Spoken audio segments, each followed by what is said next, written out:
So you have done monitoring, and now you are reached the next stage of adjusting stroke rebalancing. Here is a client whose daughter wants to go abroad in 2025. The amount which you had earmarked in 2016 or 2017 has done very well in 2022. You need say 35 lakhs or 40 lakhs in 2025.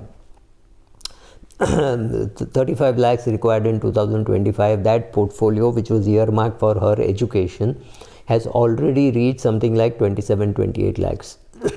You now sit with the client and say, look, 28 lakhs has to be removed from equity and put it, or equity debt, whatever combination it is in. Let us remove so much and put it away in a ultra short bond fund which will mature exactly 3 years later, and even assuming 4% return, which could perhaps become 4 or 5%, and a 10% tax, will be enough for your daughter to go abroad.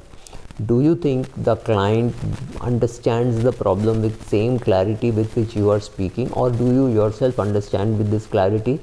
The answer is no. It is very difficult, because the client will say, but equity markets are doing well, let us withdraw it in 2025. What is the hurry? Why should I remove it in 2022?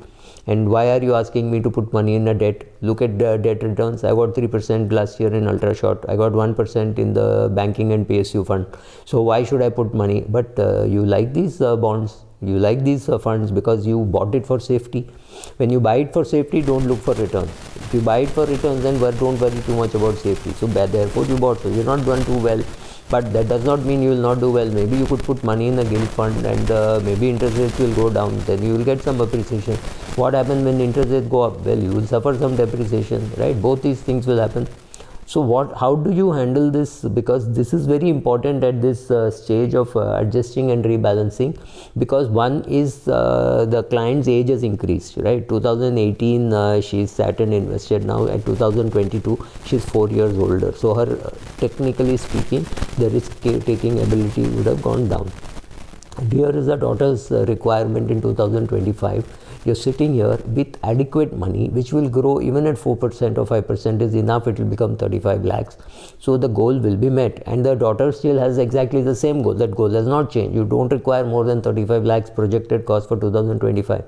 It's a great time to be removing money from equity, putting it into a safer place like an ultra short bond fund or a short term income fund, or or in a worst case putting it in a bank deposit and saying, okay, let me pay the tax on that. I don't want to take even a little bit of fluctuation. I don't want to take any risk. So putting into 3 short term income funds, or 2 ultra short bond funds, 1 short term income fund, or something like that, a little bit maybe in gold, and saying, I will remove this in 2025. That's a great thing to do. But will the client be able to do it? No, because again the heuristic of anchoring will happen, saying, oh, this portfolio has done well, why can't I remove it in 2025? Great answer, great question. What happens if the market crashes in 2024? Will you tell your daughter, oh, you passed 12th standard, can you wait for 1 more year?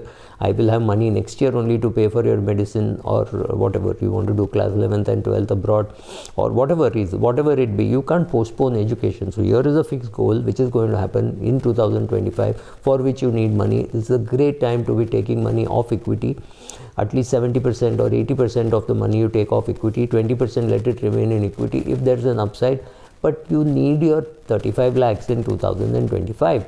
So you're saying, okay, I've removed something like 25 lakhs or 26 lakhs, and that will become 35. And little bit of money, let me keep into equity. In case it does well, it will add some tadka to the portfolio. If it doesn't do well, I still have enough money to pay for that.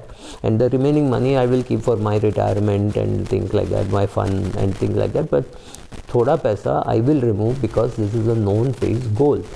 Having said that, is it very easy? No. These are the biases which could hit you, and the client is fed by information saying, I think this is a great NFO which is coming, this is a great IPO which is coming, or some fund manager comes and says you should put money only in balance advantage fund or multi-asset fund. This is the market when you should not be taking the risk of putting money in only equity. That's fantastic. But what happens to a client who has just started investing and who's got 30 years to go? The balance advantage fund is a disaster for him, right? He should be able to sit in equity over long periods of time. But what happens if he is not able to sit in equity for long periods of time? Then BAF is good. BAF is trying to capture the biases which happen while investing, and therefore it is good for maybe 95% of the clientele.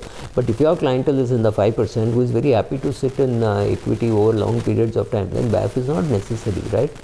So the IFA, think of the IFA. The IFA is reading all this. He is also reading what the regulator is saying, what he can do, what he can't do. He is also, on one side, he has to earn money to run his family, and he has to deal with the client who is suffering from all these biases, and he himself is biased. He just come out of a Zoom meeting or with a fund manager who said why you should have to invest in Japan, in Taiwan, in Europe and in US, and because all the great companies are in Taiwan, so you have to invest in a foreign fund which does allocation among fund houses, and it is very tax efficient. Among fund countries, and so it's very tax efficient. So you are stuck and you're wondering, should I put money there? Should I put in a developed market, or should I put in developing markets? Oh, I have a home country bias. Should I also put in China? Today, tomorrow, if there's a Pakistan fund, should I put money in Pakistan fund? Among all this confusion, you have to deal with a confused client who's got a very clear goal that this has to be achieved. So the client wanting to listen to you, chances are less. But shouting above all this noise and making the client do what is right and what is a must is far more important than telling the client what the client wants to hear. What does the client want to hear? He wants to hear, oh, markets will go up 25% next year, interest rates will go down, so don't repay your housing loan, put all that money into the equity market. That's what the client wants to hear, because that is the immediacy bias or the recency impact, right? And there is a thing of heuristics, then there is anchoring, saying, oh, this has worked for me.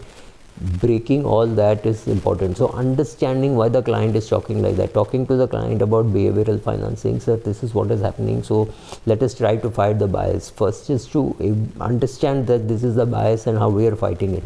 That's important. And one thing which you can definitely do is pick up articles on, pick up videos like this or articles on bias, and saying this is the bias which is being affected and this is the bias which we are going to fight.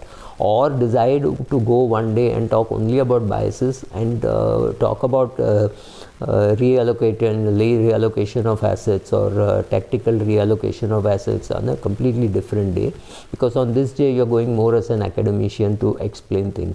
On the next day, go and say, and do you remember I told you this, and therefore we are doing this, right? So find your own method, but understand these are the problems and learn how to use it. Thank you.